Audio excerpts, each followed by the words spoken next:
Saudara, Minggu siang Kepala SMAN 72 Jakarta melakukan rapat koordinasi bersama dengan pemerintah dan lembaga terkait untuk membahas pola belajar mengajar bagi siswa pasca ledakan pada Jumat lalu.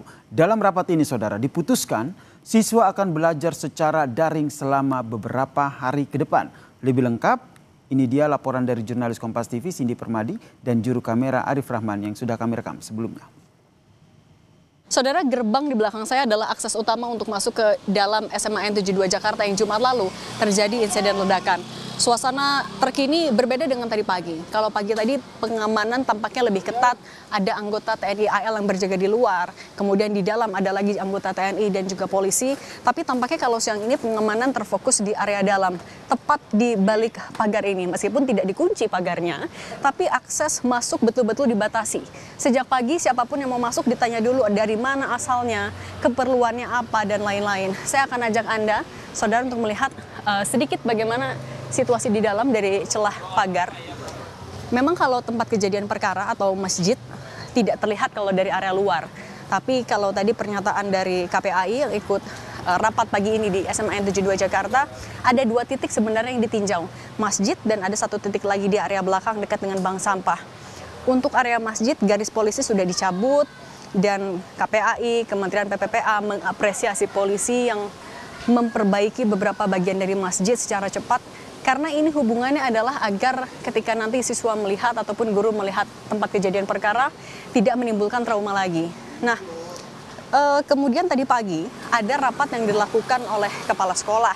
Pemerintah pusat diwakili oleh Kementerian PPPA, Kemendikdasman, ada KPAI, kemudian dari Pemprov DKI Jakarta juga diwakili oleh beberapa dinas untuk membahas seperti apa pola belajar mengajar bagi siswa.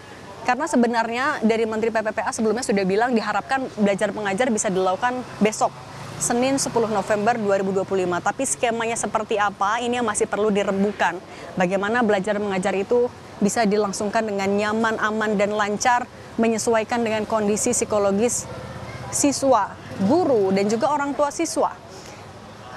Tadi kalau disampaikan juga oleh KPAI sudah melakukan pemetaan. Mana siswa yang sedang dirawat, mana siswa yang sudah boleh rawat jalan, dan siswa lainnya. Pendampingan psikologis akan dilakukan untuk seluruhnya lebih dari 700 siswa. Dan juga untuk puluhan guru sudah berlangsung sebagian yang lagi akan seiring berjalannya waktu itu akan dilakukan semua. Dan dalam rapat tadi pagi diputuskan kalau pelajaran atau proses belajar mengajar per besok akan dilakukan secara daring. Itu pun akan difokuskan dulu untuk pendampingan psikologis. Nanti akan ada pendampingan dari psikolog. Dan akan berapa hari, bisa 3 hari, bisa 4 hari, akan tergantung dari asesmen yang dilakukan. Menyesuaikan seperti apa kondisi dari murid, guru, dan juga orang tua siswa. Kemudian juga area di dalam SMAN 72 ini masih dilakukan sterilisasi. Jadi pembelajaran secara daring itu juga tidak hanya menyesuaikan kondisi psikis dari elemen di dalam sekolah, tapi juga sterilisasi dan proses hukum yang sedang dilangsungkan. Kemudian juga untuk pendampingan psikologis ini, karena memang menjadi fokus saat ini, Menteri Sosial juga sudah bilang akan memberikan rehabilitasi sosial. Jadi bisa jadi selama beberapa pasien masih dirawat di sekolah, dari tim pendamping akan mengajak dialog orang tua mencari solusi terbaik seperti apa kondisinya. Yang dipastikan oleh pemerintah adalah semua dukungan ini tidak dipungut biaya alias gratis. Baik itu tanggungan biaya perawatan di rumah sakit hingga rehabilitasi sosial. Cindy Permadi, Arif Rahman, Kompas TV Jakarta.